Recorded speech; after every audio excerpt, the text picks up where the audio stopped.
ಇವತ್ತು ಈಸಿಯಾಗಿ broccoli chat ಹೇಗೆ ಮಾಡೋದು ಅಂತ ಹೇಳ್ಕೊಡ್ತಿದ್ದೀನಿ. ಇದು ಮಕ್ಕಳಿಗೆ ತುಂಬಾನೇ ಇಷ್ಟ ಆಗುತ್ತೆ. ಮನೇಲಿ ಒಂದ್ಸಲಿ ಟ್ರೈ ಮಾಡಿಬಿಟ್ಟು ಹೇಗಿದೆ ಹೇಳಿ. ಬೇಕಾಗಿರೋ ಇಂಗ್ರೀಡಿಯೆಂಟ್ಸ್: ಬ್ರಾಕ್ಲಿನ ಕಟ್ ಮಾಡಿಬಿಟ್ಟು ಹಾಟ್ ವಾಟರ್ ಅಲ್ಲಿ ಇಟ್ಕೊಂಡಿದ್ದೀನಿ, ಆಯಿಲ್, ಬಿಳಿ ಸಾಸಿವೆ, ರೆಡ್ ಚಿಲ್ಲಿ, ಬೆಳ್ಳುಳ್ಳಿ ಕಟ್ ಮಾಡಿ ಇಟ್ಕೊಂಡಿರೋ ಪೀಲ್ ಆಫ್ ಮಾಡಿ, ಅದಾದ್ಮೇಲೆ ಶೇಂಗಾನ ಹುರಿದು ಗ್ರೈಂಡ್ ಮಾಡಿ ಇಟ್ಕೊಂಡಿದ್ದೀನಿ, ಸ್ವಲ್ಪ ಸೋಯಾ ಸಾಸ್ ಬೇಕು, ಅದಾದ್ಮೇಲೆ ರುಚಿಗೆ ತಕ್ಕಷ್ಟು ಉಪ್ಪು. ಫಸ್ಟ್ ಪ್ಯಾನಿಗೆ ಆಯಿಲ್ ಆ್ಯಡ್ ಮಾಡ್ಕೊಳ್ಳಿ. ಅದಾದ್ಮೇಲೆ ಸ್ವಲ್ಪ ಒಣಮೆಣಸು ಕಟ್ ಮಾಡಿ ಇಟ್ಕೊಂಡಿರೋದು, ಅದಾದ್ಮೇಲೆ ಬೆಳ್ಳುಳ್ಳಿ ಹಾಕೊಳ್ಳಿ. ಸ್ವಲ್ಪ ಗೋಲ್ಡನ್ ಬ್ರೌನ್ ಬರೋವರೆಗೂ ಹುರ್ಕೊಡಿ ಚೆನ್ನಾಗಿ. ಸೊ ಈಗ ನೆನೆಸಿಟ್ಟಿರೋ ಬ್ರಾಕ್ಲಿನ ಆ್ಯಡ್ ಮಾಡಿ, ಅದಕ್ಕೆ ಚೆನ್ನಾಗಿ ಮಿಕ್ಸ್ ಮಾಡ್ಕೊಳ್ಳಿ. ಅದಾದ್ಮೇಲೆ 1 ಮಿನಿಟ್ ಇದನ್ನ ಬೇಯಕ್ಕೆ ಬಿಡಿ. ಸೊ ಈಗ ರುಚಿಗೆ ತಕ್ಕಷ್ಟು ಉಪ್ಪನ್ನು ಹಾಕೊಂಡು ಚೆನ್ನಾಗಿ ಮಿಕ್ಸ್ ಮಾಡ್ಕೊಳ್ಬೇಕು.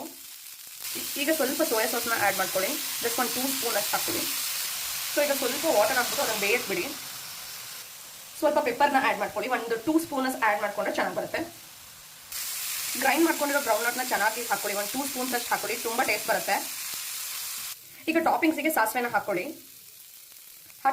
ಹಾಕಿ ಚೆನ್ನಾಗಿ ಮಿಕ್ಸ್ ಮಾಡ್ಕೊಳ್ಳಿ. ಇಷ್ಟು ಮಾಡಿದ್ರೆ ಈಸಿಗೆ ಬ್ರಾಕ್ಲಿ ರೆಡಿ ಆಗುತ್ತೆ.